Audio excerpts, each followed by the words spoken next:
HBO's serialized drama The Sopranos is a sensation, but its fame transcends its popularity. A niche audience that includes many intellectuals accounts for serious articles in The New Yorker and The Nation, as well as front-page reviews in The New York Times, The Los Angeles Times, The Washington Post, and other major metropolitan newspapers. In typical postmodern fashion, the show moves television forward to a place where pop culture becomes art. It achieves this formidable feat first by renewing the gangster mafia theme to make public enemies into people with whom we identify. Psychology plays an important role in the show. The utterly bizarre dreams that Tony Soprano, the protagonist, experiences, and the many therapy sessions with Dr. Melfi prove this statement. We meet Tony Soprano at a crossroads in his life, in which he is suffering from panic attacks, depression, and even has suicidal tendencies. What is intriguing is the fact that no matter how hard he tries, year after year, he begins to accept that he may just be a prisoner of circumstance. What The Sopranos depicts is not simply the general question of what happens if a mob boss goes to therapy. It depicts the fear of losing one's identity. Tony's psychotherapy sessions with Dr. Jennifer Melfi also have an important identificatory function, both for the character as well as the viewer. For the viewer, we are allowed to see glimpses of Tony's insecurities and vulnerabilities that make the character more recognizably human. And for Tony, these sessions allow him to understand what he is and what his dreams mean. No understanding of the role of dreams in modern scholarship can ignore Sigmund Freud's towering influence. The founder of psychoanalysis articulated his famous thesis in works published around a turn of the 20th century, and he said that dreams are the product of a concealed part of the mind he termed the unconscious, and serve as the basis of fulfillment for the dreamer's urgent but unacceptable and thus repressed wishes. Freud believed that by carefully interpreting the manifest dream, the analyst could reveal the hidden wish, often an erotic wish, that it expressed. For decades, scholarly approaches to dreaming past societies were defined by the psychoanalytic conception of the dream and how to discover its true meaning. However, it would be incorrect to assert that psychoanalytic approaches to dreaming ever became strict or directed authority. Even within Freud's lifetime, his original idea that dreams should be understood as fulfillment or as the fulfillment of repressed desires gave way to a more fluid understanding of the relationships of dreams to the individual's inner life. While psychoanalysis undoubtedly piqued the interest of historical actors in their dreams, it also restricted attraction in the rich tradition of pre-modern oniology, from which Freud had aimed to separate his own, supposedly more scientific methods. The last decades of the 20th century saw a dramatic shift in this regard, as well as a growing interest in the pre-modern scientific inquiry of dreams and psychoanalytic theory. Postmodernism and the rise of cognitive neuroscience both challenged psychoanalytic conceptions of mind and self, contributing to a renewed scientific debate about why humans dream and whether the content of our dream or our nighttime vision is about more than neural housework. The dream sequences in The Sopranos are the most common divinatory event of the show, which often happens to the main character, but other characters have dreams that are in direct relation to Tony or Tony's deeds. The emotional complexity of Tony and the depth at which the writer probe into his psyche are intended to be peculiar and enigmatic. as we can only see small glimpses of Tony's uninhibited self from the scenes with Dr. Melfi. However, the therapist couldn't break the walls which Tony had built.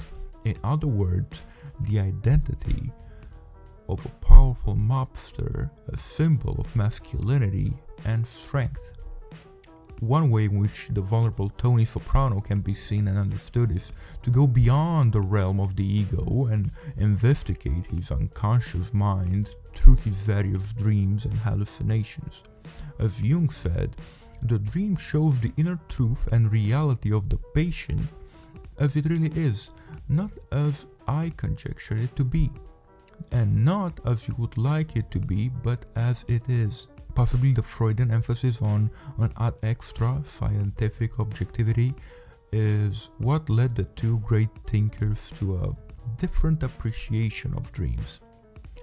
For the Viennese neurologist Freud, dreams have a manifest and latent content, whereas for the Swiss psychiatrist Jung, dreams say precisely what they mean. Jung's different focus on the reality of the psyche meant that the imaginative creative function of symbol formation would emerge instead as the most important factor for therapeutic change in his psychology. Dreams, for Jung, were thus seen as a spontaneous self-portrayal in the symbolic form of the actual situation of the unconscious. Dream images are therefore the best possible expression of facts that are still unconscious to the patient. Although Jung believed dreams stood in a compensatory relationship to waking consciousness, so that, for example, a person with a dominant thinking function may have powerfully emotional dreams and vice versa, post-Jungians such as James Hillman and Wolfgang Gehrig have tended to emphasize Jung's phenomenological approach to the dream as a portrait of the dreamer's real situation. Robert A. Johnson, in his inner work, said that the unconscious manifests itself through a language of symbols. It is not only in our involuntary or compulsive behavior that we can see the unconscious. It has two natural pathways from bridging the gap and speaking to the unconscious mind. One is by dreams, the other is through the imagination. For Tony Soprano, the symbols came from moments of intuition communicated from his subconscious mind through his dreams. These moments make for Tony's most straightforward dreams, such as the funhouse dream, where his unconscious mind directs him towards the bitter realization that his best friend was an FBI informant. Tony's unconscious uses references to The Godfather in order to effectively communicate this information and to inform him of the actions that had to be taken in the external world as a result.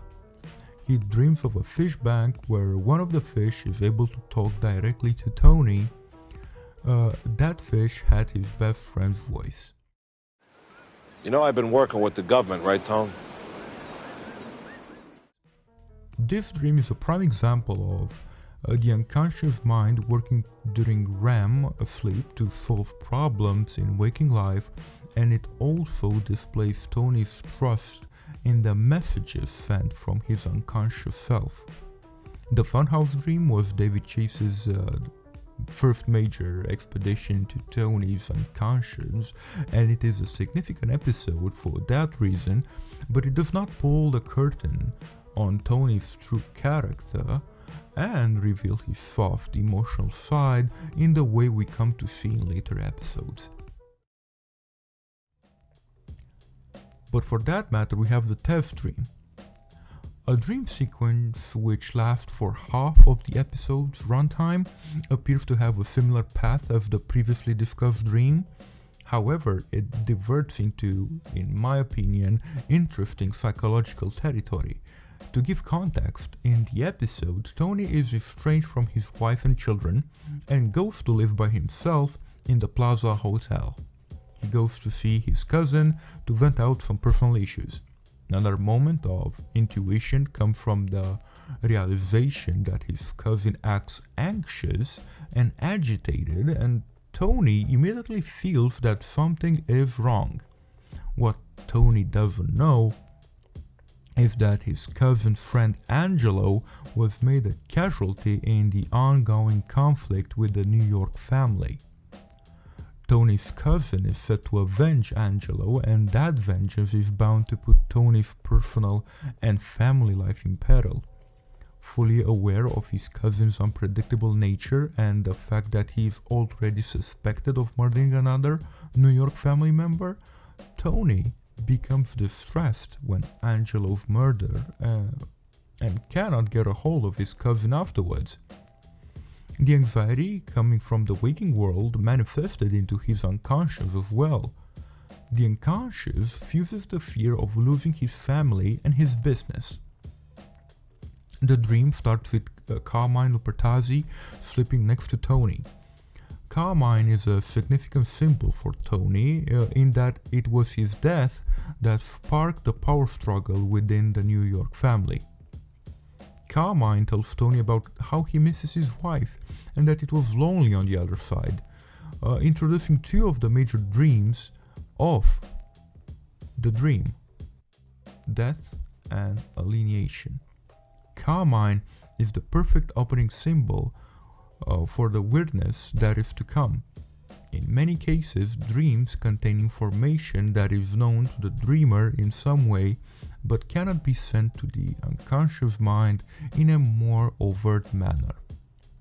Dreams depict the existential idea that nightmares and all visions are materially true, but that the human conscious mind refuses or is unable to comprehend owing to arrogance, ignorance, or stubbornness. In this light, it doesn't matter who has the dream. What matters is that the dream is had. The overall emphasis of the test dream is Tony's general fear of inadequacy, which is also represented in the dream by his visit to his old high school locker room, where he encounters Coach Molinaro. At least twice in The Sopranos, Uncle Junior has mocked Tony for being too weak to succeed athletically. Tony goes to the locker room in his dream, therefore, to face the possible truth of Junior's accusation.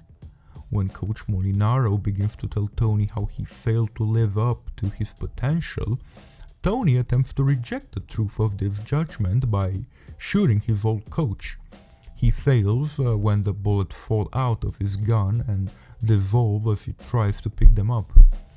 The full extent of Tony's fear of sexual inadequacy, the Freudian root of all human fears, is revealed in this dream moment.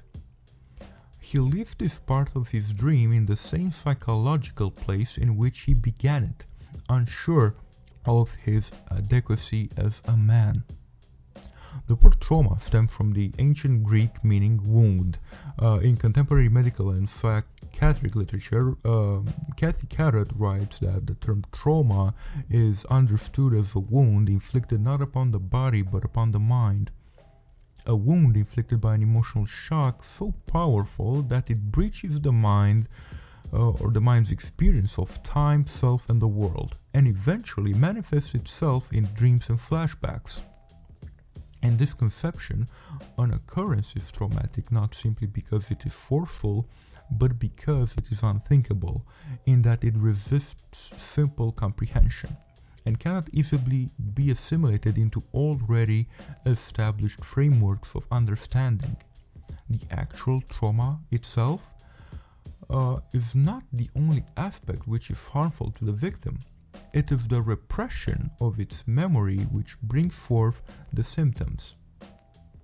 Freud first associated trauma with hysteria in women, before he later adapted his term in an attempt to explain the long-term recurring effects of industrial and transportation accidents in the late 19th century.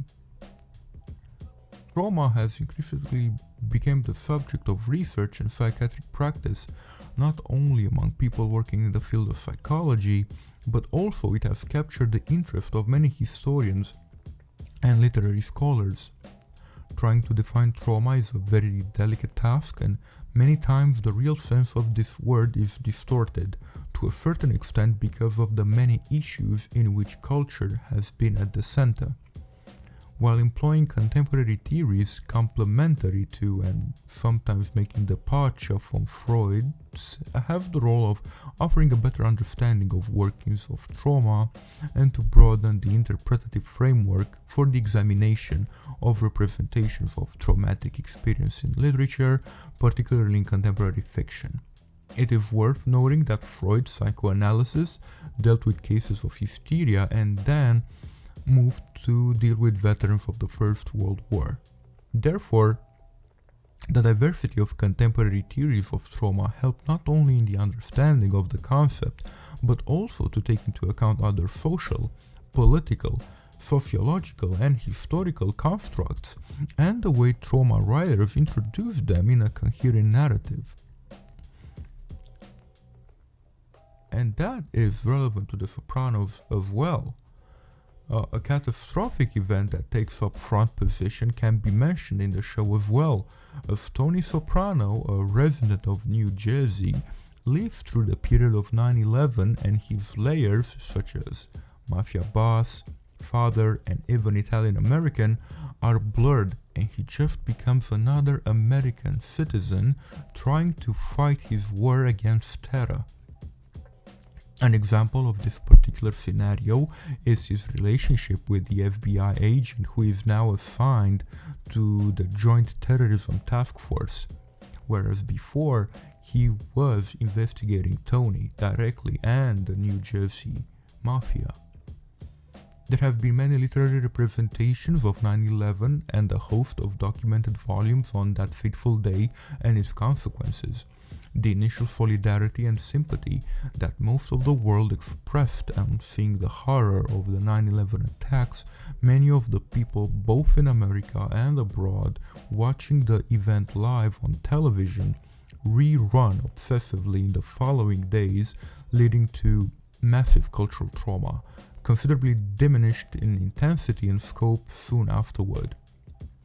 The political value of the September 11 attacks and its towering influence over media and pop culture is that through literature and other various forms of art, the Twin Towers are still, symbolically speaking, burning, forever to be gone up with each narrative of the event.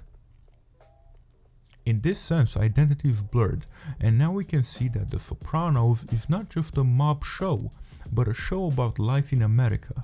The attacks affected almost every aspect of American life, from politics to the economy and even the media and entertainment. Shows during this period of time would face either cancellation or censorship. The 2002 Spider-Man film, for example, originally had a trailer which featured the Twin Towers prominently. After the attack, the trailer was pulled, and most representations of the towers were pulled from shows and the movies. The Sopranos were no different. The title sequence for the first 3 seasons has the Twin Towers visible on Tony's drive home. However, starting in season 4, the towers were removed from the opening, reflecting the new reality that people were living in. Unlike most shows that existed before 9/11, The Sopranos integrated the attacks into the show itself. Storylines and plot points did not necessarily have anything to do with the attacks, but the general atmosphere was changed and the consequences of what happened were shown and the way in which people were affected by the tragedy. The Sopranos' cast and crew were primarily from the New York and New Jersey areas and as such were deeply affected by 9/11. James Gandolfini, the actor who portrayed Tony Soprano, sheltered many people from the show in his apartment after the attacks and in the aftermath with the Patriot Act and America invading. It's only natural that the new dark reality that the writers were living in would manifest itself in the show. None of the series' characters died during the horrific events of September 11, 2001, but as anyone who lived in the New York, New Jersey era at the time can tell you, you did not have to be directly affected by this tragedy to have it throw your worldview off kilter. The sidewalks were covered with impromptu memorials. Counter parking lots throughout Jersey were filled with cars whose owners would never claim them, and for a while everyone was either on the verge of tears or understanding of those who were. It was a shocking reminder of just how suddenly life could be taken away, even in a seemingly safe time and place. In the world of The Sopranos, everything is ultimately about money, even respect, which you demonstrate through money, and thus everyone's concern for their future or lack thereof is represented by cold hard cash.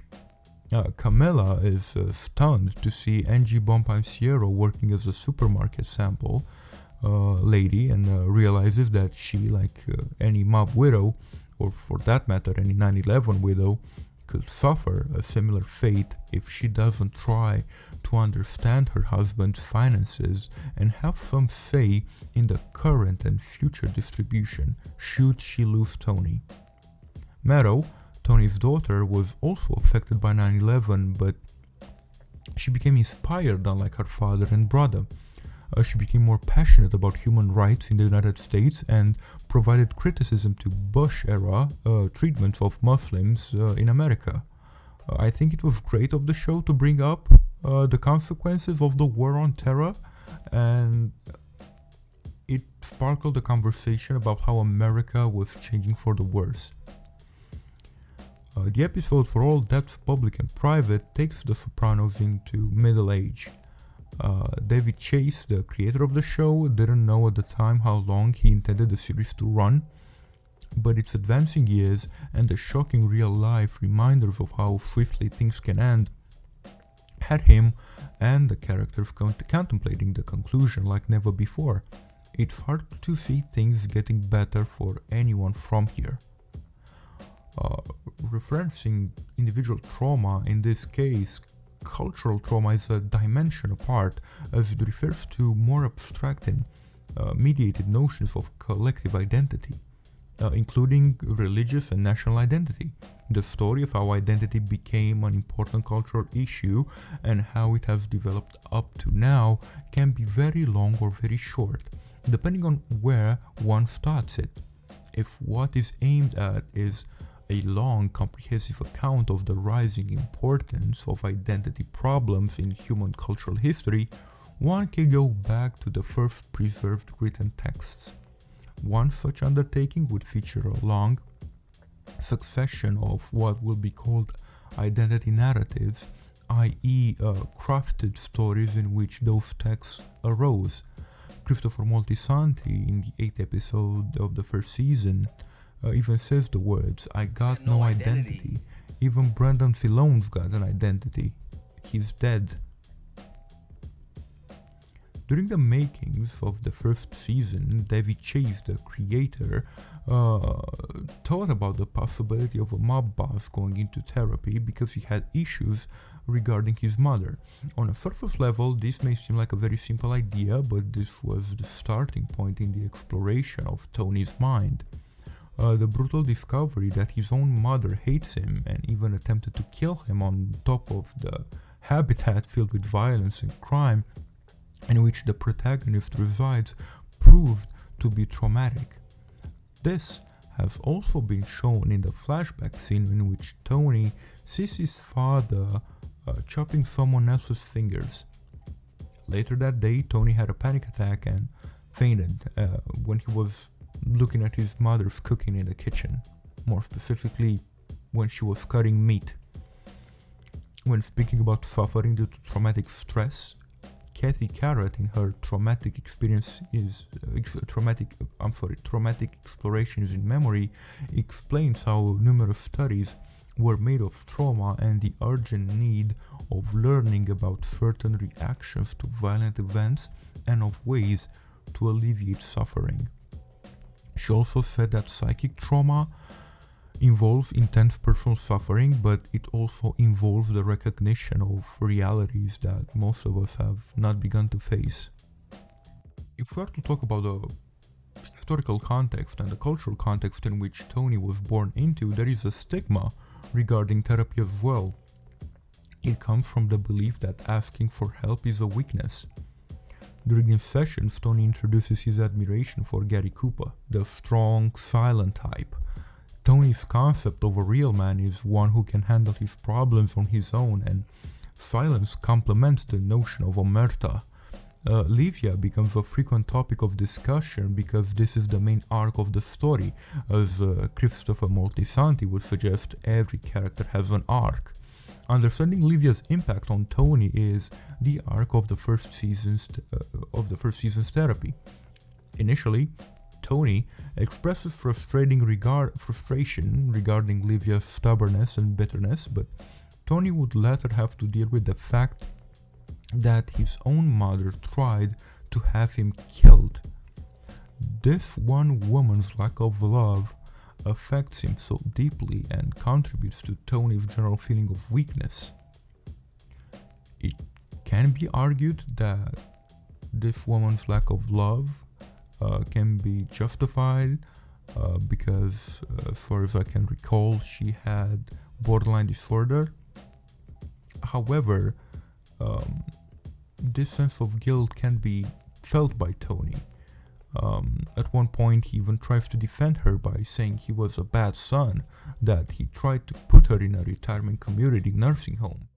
Before you do any more serious damage to yourself or your grandchildren's inheritance, you're gonna stop living alone right now. I'm not going to that nursing home. Green Grove is a retirement community, and it's more like a hotel at Captain Teeb's.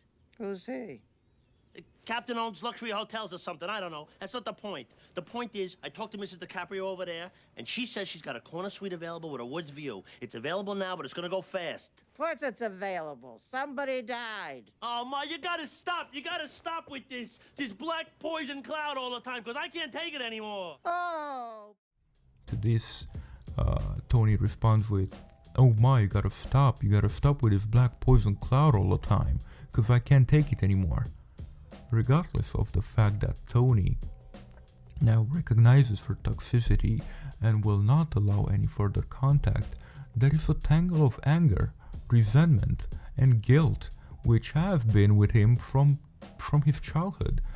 To this end, history and cultural context only serve the idea of denial and how Tony Soprano could never claim his traumatic past because of the events from his childhood shape his experience of the present.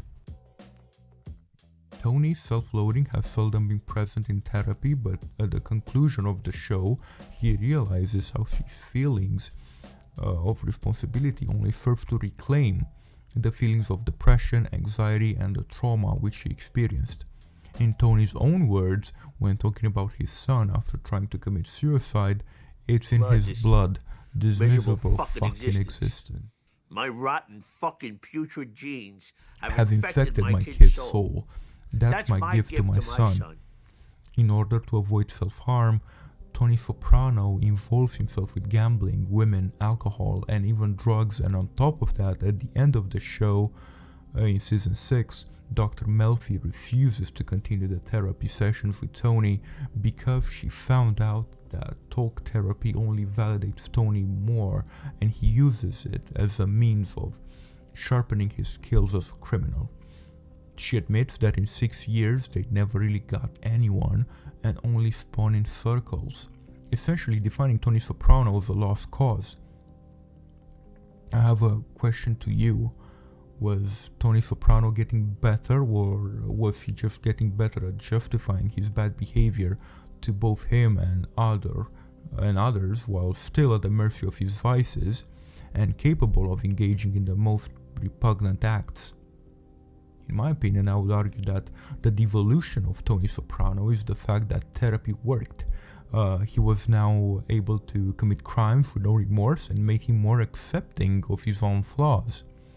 Tony then lands the haymaker that points to the existential dread that appears to function as the zenith of season 6.